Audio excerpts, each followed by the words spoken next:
Buenos días, soy Dr. John Bennett, televisando de Miami Beach, hogar de Neurosurgical TV.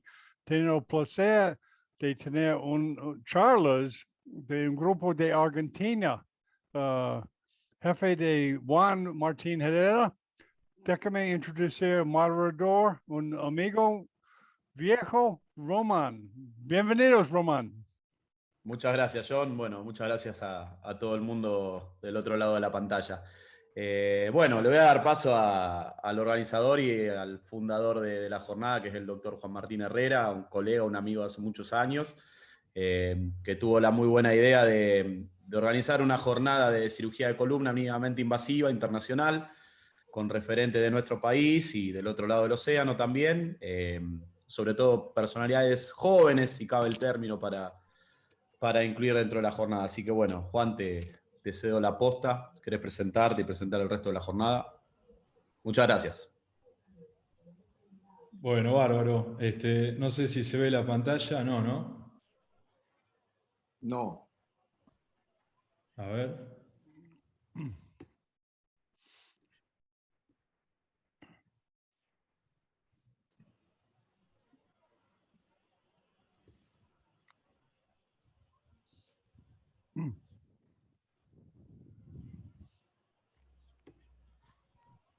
¿No se ve la pantalla? No, al fondo compartir pantalla. Hay un... ¿Ahí no? No, ya no. A ver.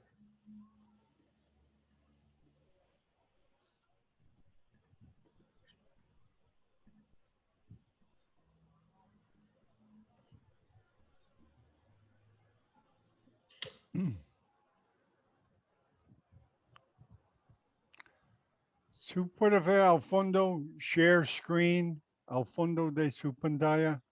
Tenés que tener la presentación abierta, Juanma. Sí, está abierta. Ah, acá está. Eso es. Ahí se ve perfecto. Sí. Bueno. Perfecto.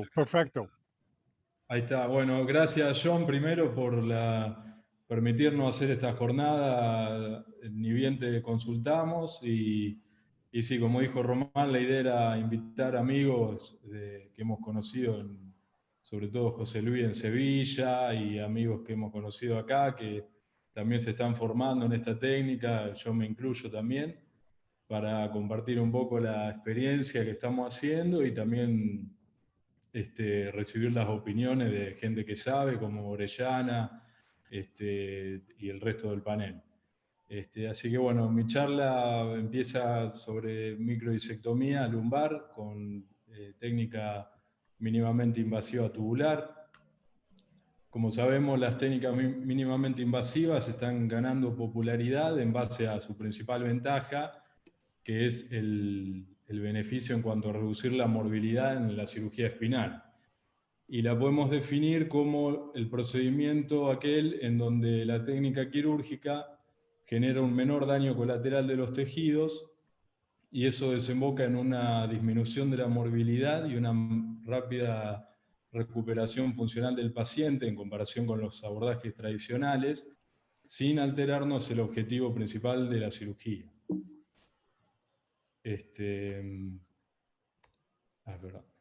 Bueno, la cirugía de la hernia de disco ha evolucionado ampliamente desde las primeras cirugías que se hacían cuando empezó Dandy o Mixter, que hacían grandes abordajes para exponer 2 o 3 vértebras y hacer laminectomías. Después, con la introducción de las técnicas microquirúrgicas por Yasser, Gil y Kaspar, se fue limitando más el tamaño de la incisión, se fue mejorando la técnica. Después se realizó en el 92 la primera disectomía percutánea y se considera la primera cirugía MIS tubular, la realizada por Foley y Smith en el 97, que hicieron bajo visión endoscópica. La principal premisa de las técnicas MIS, como sabemos, es disminuir el daño muscular. Eso es lo que va a disminuir la morbilidad de la cirugía.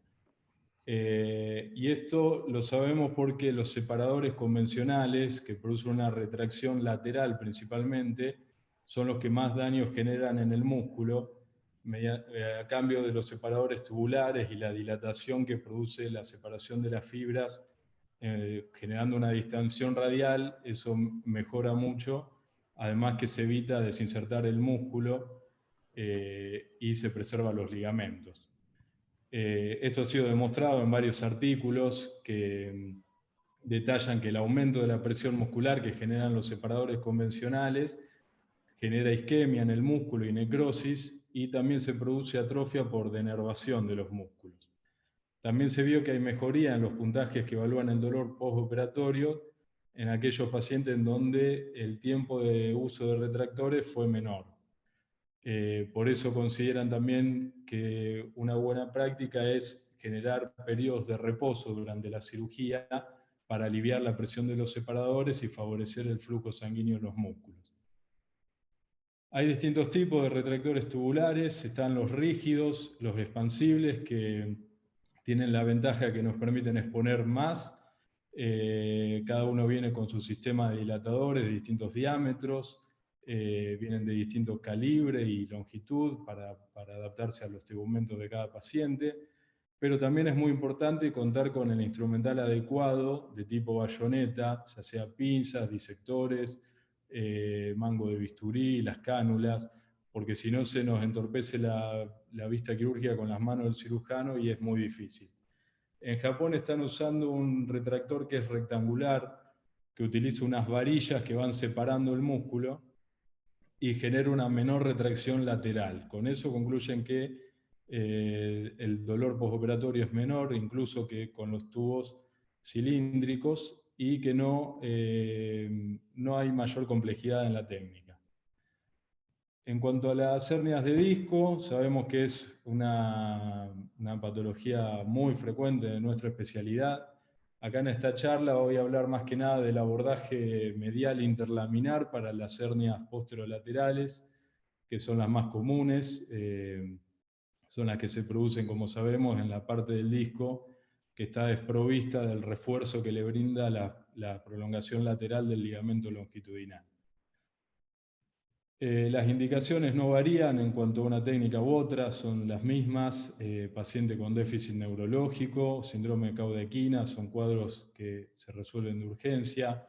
Paciente con dolor refractario después de las 6 semanas de tratamiento conservador, o paciente que presenta un dolor muy intenso que no va a tolerar el tiempo de tratamiento médico.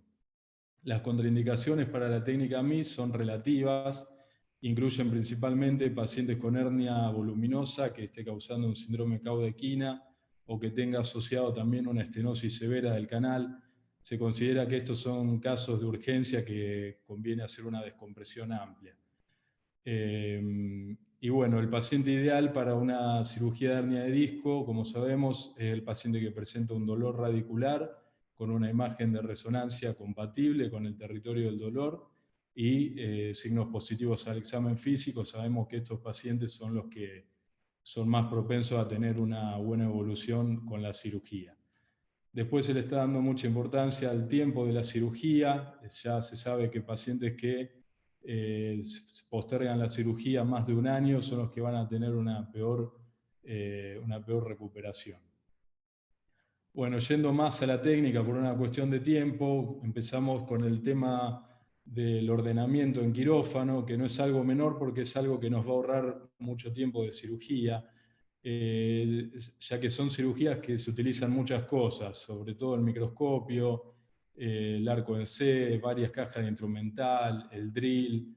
Entonces es bueno tener ya de antemano organizado, pedir un quirófano amplio para este tipo de cirugías y tener ya organizado la disposición de cada elemento. Eso nos va a ahorrar bastante tiempo. La posición, no contamos con la camilla para cirugía lumbar. Esta es la posición, utilizamos un rollo en el tórax y otro en las crestas ilíacas.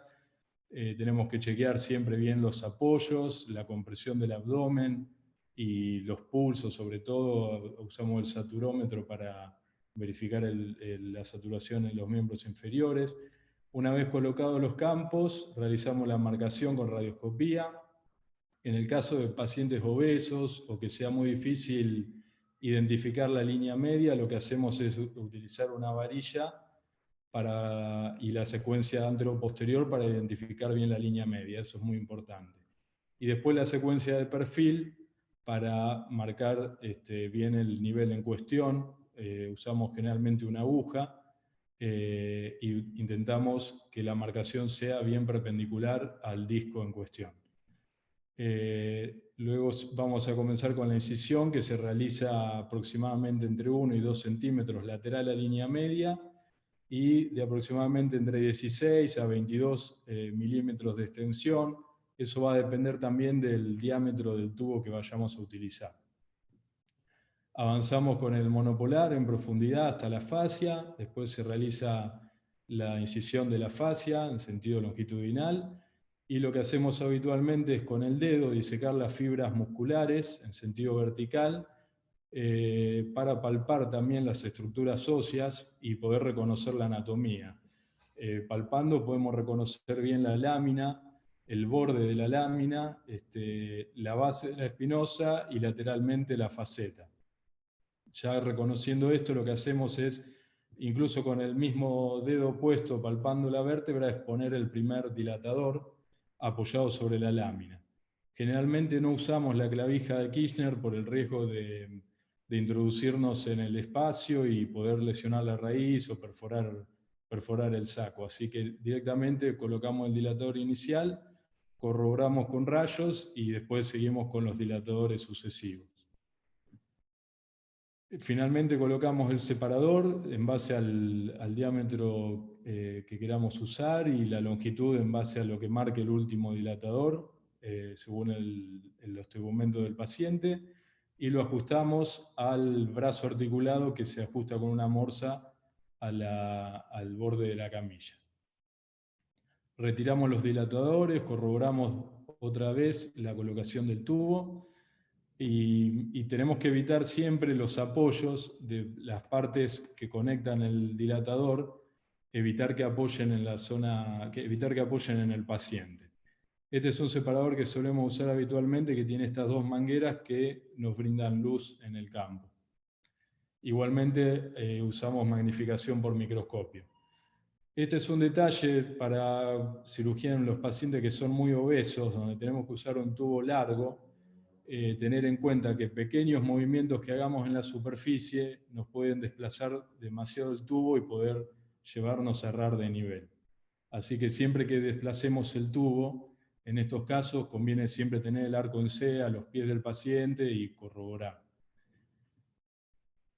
Una vez colocado el tubo, lo que hacemos es remover las partes blandas y lo que vamos a hacer es exponer las estructuras óseas y reconocer la anatomía.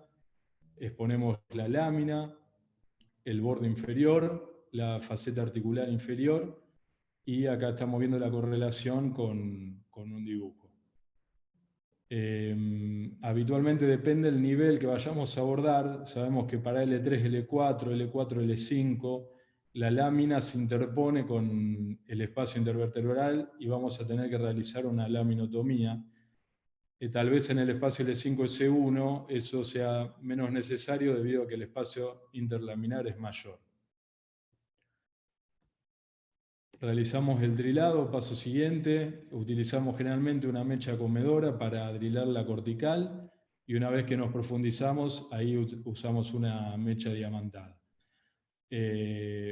Hasta poder acceder al espacio y poder resecar luego la fina capa que dejamos de lámina con Kerrison. La extensión del drilado hay que tener cuidado de no ir muy superior para no afectar el istmo. Generalmente es hasta que podamos observar la inserción del ligamento amarillo. El objetivo principal es exponer el saco y el hombro de la raíz. Muchas veces esto no es difícil debido a que tenemos una hernia voluminosa que nos está desplazando la raíz hacia lateral y tenemos que realizar una facetectomía medial. Para evitar invadir la articulación facetaria, algunos tips recomendados son extender el drilado hacia superior, realizar el drilado de forma oblicua, y en el caso de que la raíz esté muy tensa, como podemos ver por ahí, como dijimos en algunos casos de hernias muy grandes, para no arriesgar la raíz al desplazarla, debemos completar con una foraminotomía para poder dejar que la raíz esté un poco más suelta. El siguiente paso es la flavectomía, que se puede hacer de varias formas. Si logramos desinsertar el amarillo a nivel superior, podemos rebatirlo hacia inferior. Algunos pueden hacer una incisión con bisturí, o nosotros preferimos disecar en sentido vertical con un disector para hacer un pequeño espacio y poder introducir la Kerrison para poder removerla. Una vez que entramos, empezamos a ver el saco y la grasita peridural. Cuando ya tenemos visualizada la raíz, lo que hacemos es buscar la hernia por su hombro principalmente, desplazando la raíz hacia medial. Ahí vemos cómo se desplaza la raíz. Inmediatamente por abajo vemos la protusión discal. Cuando no es una hernia extruida, tenemos que hacer la anulotomía con bisturí. En el caso de que sea una hernia extruida, directamente resecamos el fragmento extruido y no solemos abrir el disco. Estamos viendo otro caso, cómo medializamos la raíz, vemos la protusión discal y posteriormente hacemos la incisión con bisturí. Generalmente la hacemos en forma de cruz. Ya hay algunos estudios en animales, sobre todo, que demuestran que la incisión oblicua conserva mejor las propiedades biomecánicas del disco.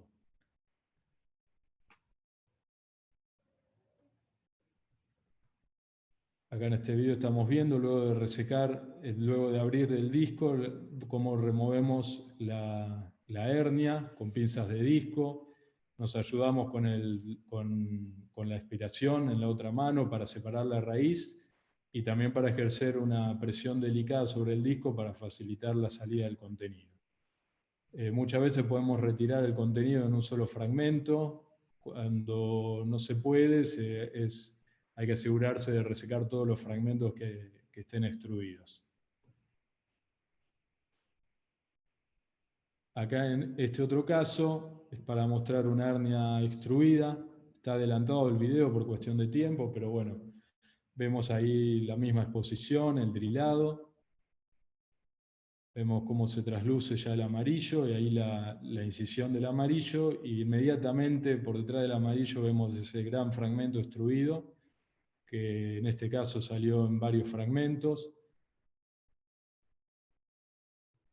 Nos ayudamos siempre con la otra mano para poder retirar el fragmento de disco, y una vez que sacamos todo el contenido herniario, lo que hacemos es directamente revisar bien por la cara posterior, la cara anterior de la raíz, que no haya ningún fragmento, que la raíz tenga buen latido, que se vea suelta, y ahí directamente ya es el final de la cirugía. Ahí revisamos bien el disco, se coloca un corticoide y listo. No solemos hacer la anulotomía en estos casos. Esto lo hacemos habitualmente, es colocar una sondita e irrigar con solución fisiológica dentro del espacio para remover posibles pequeños fragmentos que estén sueltos. Finalmente, luego de revisar la hemostasia, de controlar que no hayan fragmentos libres, colocamos una triamcinolona con 1 centímetro de bupivacaína habitualmente y retiramos el tubo, observando siempre cómo las fibras vuelven a su lugar, y también para controlar posibles sangrados. Ahí lo que hacemos es cerrar la fascia con una sutura continua, y el tejido celular subcutáneo lo afrontamos lo más posible. Si la piel nos queda así de aproximada, generalmente no le hacemos punto de piel, y hemos visto que queda muy bien estéticamente. Esto es para mencionarlo nomás, en los defectos anulares mayores de 6 milímetros, donde el riesgo de recidiva de la hernia es alto, existen estos dispositivos para cerrar el defecto del anillo discal. Han demostrado que reducen la recidiva, pero también tienen muchas complicaciones, como ser aceleración de generamiento del espacio discal, y producen serias alteraciones de los platillos, sobre todo hernias de Schmoll o lesiones osteolíticas, además de infecciones. Así que no está muy demostrado, simplemente para mostrarlo.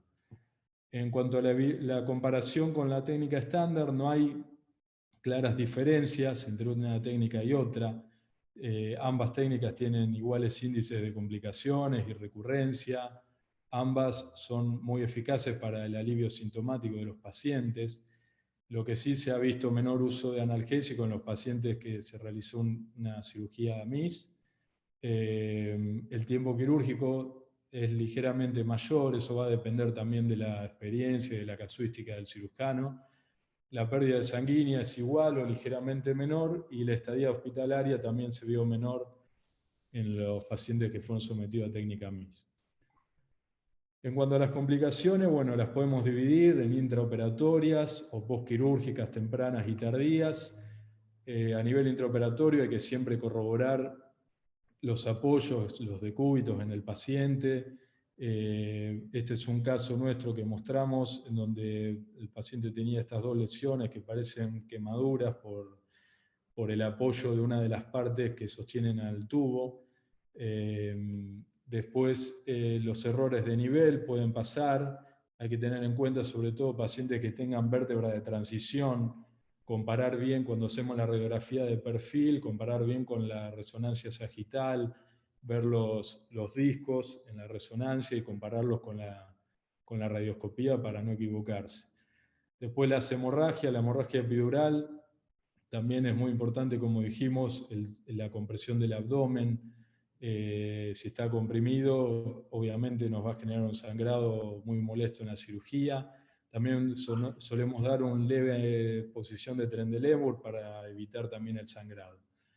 La apertura dural incidental y lesiones de la raíz también son complicaciones descriptas. Nosotros tuvimos un paciente que hizo una fístula. Es muy raro en las técnicas MIS, e incluso una de las ventajas que tiene es que es menos frecuente la fístula abierta. Realmente, si se produce una fístula, son contenidas y se resuelven bien con tratamiento médico. Este es un caso que tuvimos que fue una cirugía en donde no se vio una fístula intraoperatoria, una cirugía que salió muy bien.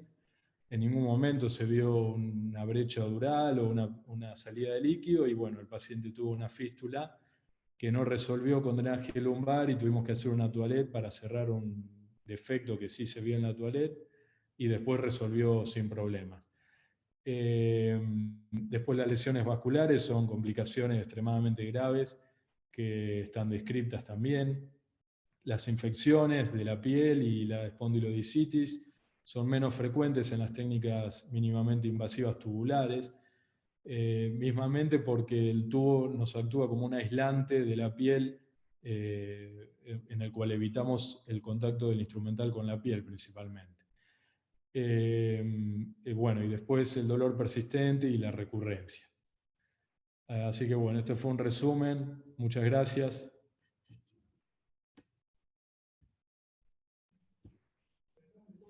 Bueno, muchas gracias, Juan. Súper interesante, súper conciso, completo. No sé cómo desean organizarlo, si hacemos las preguntas ahora, si las hacemos al final. No sé, John, si tenés algo diagramado en ese aspecto, o vos, Juan, cómo lo habían pensado. No, si hay alguna pregunta o algún aporte que sume, por ahí se puede hacer ahora para no olvidarse después. Bueno. Si no, después se podemos retomar también al final. Bien. Bueno, no sé si alguno de los futuros expositores, alguno de los demás panelistas quiere aportar algo, sumar algo o hacer alguna consulta. Arrancaríamos con ustedes y luego con los espectadores.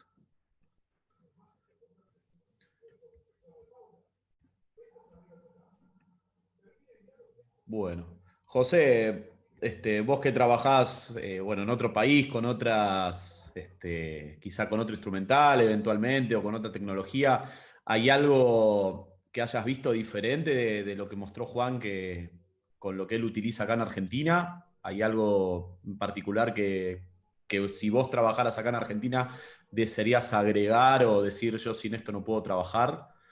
Fundamentalmente porque, hay varios residentes que están escuchando y que, querrían también seguramente saber cómo sería el panorama para quienes se dedicaran a hacer columna y particularmente toda la parte de mínimamente invasivo en columna.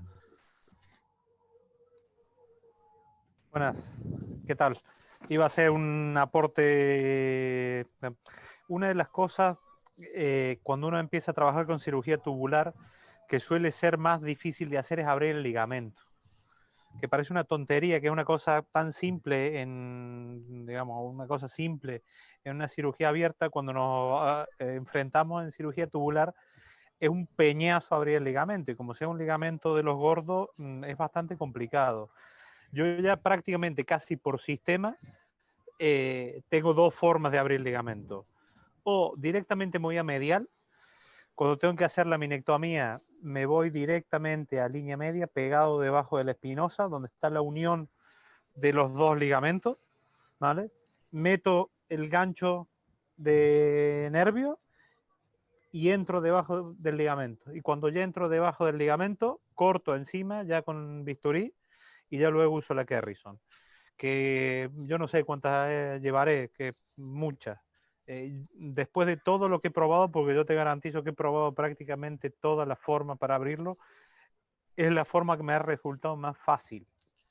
Y también bastante segura, porque tú metes el gancho, lo metes, vas buscando con el gancho en línea media, lo tanteas y entra perfectamente entre la unión de los dos ligamentos. Lo único, si es un paciente, digamos, muy mayor, que esté medio calcificado el ligamento, puede costar un poco más, ¿vale? Pero normalmente un paciente mayor va a estar hablando ya de una estenosis más difícil que una hernia. En todo caso te la termina apañando. Pero yo te digo, es la forma más fácil que yo he probado para poder abrir ligamento. Yo creo que ese es para decir una cosa diferente. De extrañar material, Martín me conoce bien, yo me apaño con una cuchara. Pero con una cuchara hago cualquier cosa, yo con una cuchara me arreglo. Yo me conformo muy fácil. Uno se va volviendo cómodo, con el tiempo te vas volviendo cómodo a la hora de operar y te acostumbras a operar con tu instrumental. Tú cuando vas a operar a otro sitio y no tenés tu instrumental, aunque parezca una tontería, que tengas cosas supuestamente mejores, pero es lo que está acostumbrado, porque cada uno va desarrollando su técnica propia. O sea, sí, tenés unos lineamientos generales, pero cada uno va desarrollando su propia técnica. Por lo tanto, es acostumbrarse a usar sus herramientas, ¿vale? Entonces, mira, motor o Kerrison que mira hacia abajo, Kerrison que mira hacia arriba, pinza de disco más chica, pinza de disco más grande, lo que quiera. Yo tengo un montón de tontería que no uso. Yo ahora en la charla voy a mostrar todo el instrumental normal que usas, y yo del instrumental que viene en la caja de Metrex completa para cirugía mínima invasiva, uso 4 cosas. ¿Vale? Que yo te digo, siempre se extraña lo que uno usa, no otra cosa diferente. Entonces, mira, una cosa que es cómoda, por ejemplo, son los aspiradores con disección, o sea, que tiene un pequeño disector con aspirador, que por ahí te es más cómodo porque como pueden meter 2 instrumentos, la cirugía tubular es para una sola persona. El ayudante normalmente casi más molesta que ayuda. Entonces, que es una cosa que el aspirador con disector es una cosa también que puede ser útil. No sé si alguien quiere más comentar algo. Bien, gracias. ¿Alguien tiene alguna otra consulta para el doctor Herrera o mismo lo que comentó recién el doctor Barbeito? Román, yo hago un pequeño comentario. ¿Me escuchan? Sí, sí, Roberto, perfectamente.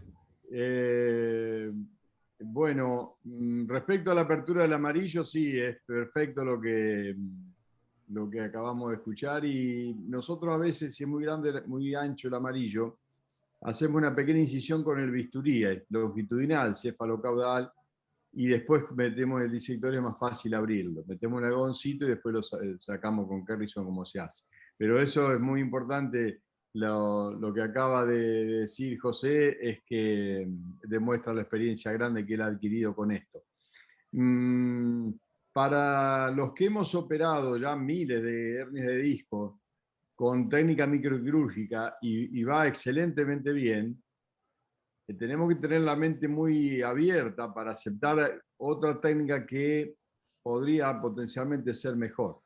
La microdisectomía es una cirugía totalmente probada, comprobada, súper demostrada, y que ya en la cual la mayoría hemos hecho una curva de aprendizaje. Pero si tenemos la mente abierta, creo que esto, en lo que hemos visto y estamos haciendo, y está haciendo Juan y los demás muchachos en el equipo nuestro, puede que tengamos una evolución hacia mejor respecto a la microcirugía, ¿no? A la microdisectomía, que repito, es una técnica que está demostrada y que funciona muy bien, pero hay que tener la mente abierta, verlos, y creo que la curva de aprendizaje es mejor cuando ya se ha operado antes, se han hecho microdisectomías previamente. No obstante, es diferente, es totalmente diferente la técnica, así que cualquiera puede empezar de cero a operar una hernia de disco con técnica MIS y ser un experto solamente en esta técnica sin haber hecho antes la anterior. Pero bueno, arrancamos bien. Sí, sigamos. Voy a hacer otro comentario en cuanto a lo que dice Roberto. Por ejemplo, yo creo que la hernia de disco terminaremos haciéndola endoscópica, con cirugía endoscópica. Yo creo que la cirugía endoscópica da un pasito más para las hernias de disco. No así en cuanto el resto, lo que es de estenosis, tumores, quistes sinoviales y demás. Yo creo que la cirugía tubular va a costar, o tiene que ser una persona muy habilidosa para que con el endoscopio pueda resolver ciertas cosas. La hernia de disco, yo creo que terminaremos, digamos, en el paso evolutivo normal, terminando yendo a hacerlas por el endoscopio, ¿vale? Porque si no, los traumatólogos nos van a comer el arroz. Que están más acostumbrados a las artroscopias y demás, y las van a terminar haciendo más que nosotros. Lo que sí, yo creo que importante de la hernia de disco es que cuando uno empieza a operar hernia de disco a nivel, digamos, para juntar experiencia, yo creo que es la cirugía para ganar experiencia con el tubo, ¿sabes? Una estenosis de canal, o meterte a hacer digamos, un tumor, un quiste sinovial o otro tipo de patología con el tubo de arranque, es un poco arriesgado, ¿vale? Porque necesitas acostumbrarte a utilizar los instrumentos con las manitos cerraditas, no con las manos amplias, es acostumbrarse a operar así, y eso cambia la forma, que es lo que dice Roberto. Si uno empieza aprende a operar así, es lo que ha hecho eso siempre, y uno aprende. Esto es como los monos, tú lo enseñas y aprende sin ningún problema. Pero sí, cuando ya tienes, digamos, cierta experiencia en cirugía abierta, el pasar a cirugía tubular, lo primero que hay que hacer son hernias de disco. ¿Por qué? Porque primero la anatomía es la misma, es exactamente igual, no va a tener ningún cambio, y es lo más parecido digamos, a la cirugía tradicional. Por lo tanto, yo creo que lo fundamental de la hernia de disco es que nos sirva para ganar experiencia, para dar el salto a hacer otras cosas.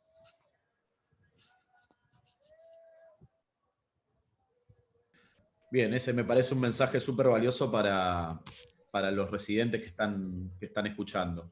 Y también me parece bastante interesante eso que mencionás del eventual paso, al menos en un futuro cercano o más o menos cercano al endoscopio, al menos en lo que es microdisectomías y demás. Bueno, no sé si nadie tiene ninguna otra pregunta, podemos seguir con el programa.